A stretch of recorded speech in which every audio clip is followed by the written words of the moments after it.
So you're probably looking around YouTube this morning and you're trying to figure out what the heck's going on with Shiba Inu. Why is it down 9, 10%? We're going to cover that in this video. I'm going to show you kind of the overall broad market conditions and what's going on. As you can tell, obviously, I'm not in my studio but I'm at the truck. I'm out running some errands with my son and had a few moments, wanted to make this video for you guys. Okay.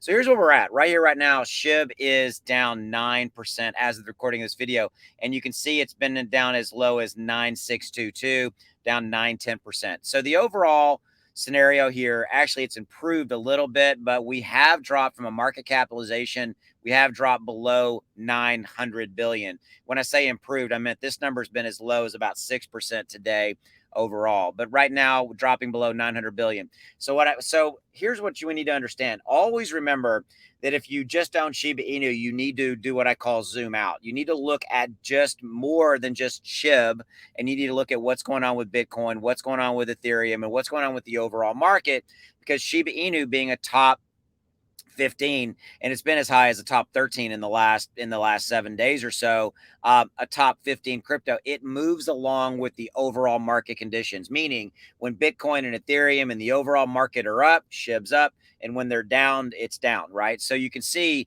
that right here, right now, that the overall market is having a dramatically down percentage day, down 4 or 5+% as of recording. Like Bitcoin's down 3, Ethereum's down 7 over 7. So remember, you need to zoom out and you need to look at what's going on. So Bitcoin, there is a lot of information and technical analysis out there that's talking about the fact that Bitcoin can and is looking at some point like it's definitely going to drop below 20,000 and could go into 14, 15, $16,000 range. Ethereum, exactly the same story, could drop below 1,000 and could go to $500 or $600 range. Now, that's the bad news.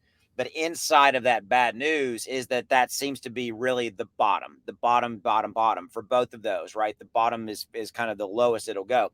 And so in that, we can expect a little bit of downside risk for Shib. And that's why Shiba Inu is down. Okay. It's down because Bitcoin, Ethereum, overall market consensus. You can look at fear and greed index is still running at a 13, still extreme fear. The overall stock market, look at that really quickly. Stock market is mildly up.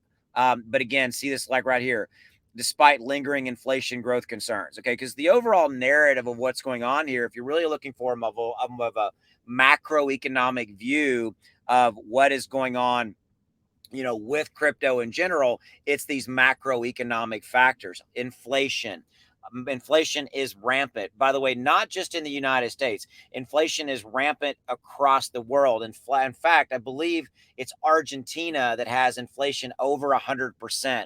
The inflation rate here in the United States is about 8.6%, and it's up, 7, 8, 9, 10, 11% in pretty much every single major country out there that reports publicly inflation data. So inflation is up globally, and inflation, what it ultimately comes back to, if you don't really understand inflation, what inflation really comes back to is a very simple thing.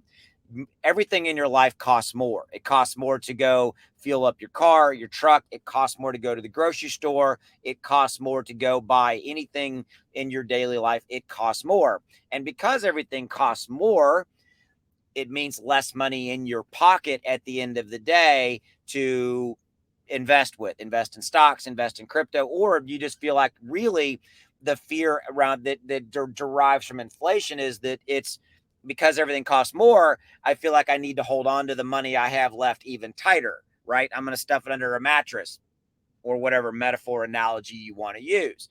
So that is really the overriding narrative here. Okay. So Shiba Inu being down 8 or 9% is a direct corollary of the market being down. Okay.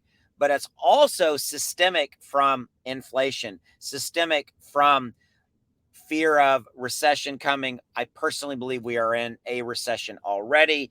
And it's this inflation that is driving behavior, fear, uncertainty, and doubt, which is making people want to hold on to their money, literally hold on to it. So that's what I've got for you. Thanks for giving me a few minutes of your day. This too shall pass, and we will ultimately come out of this. Just we got to ride the storm a little bit longer. Appreciate you. Have a good one. Bye.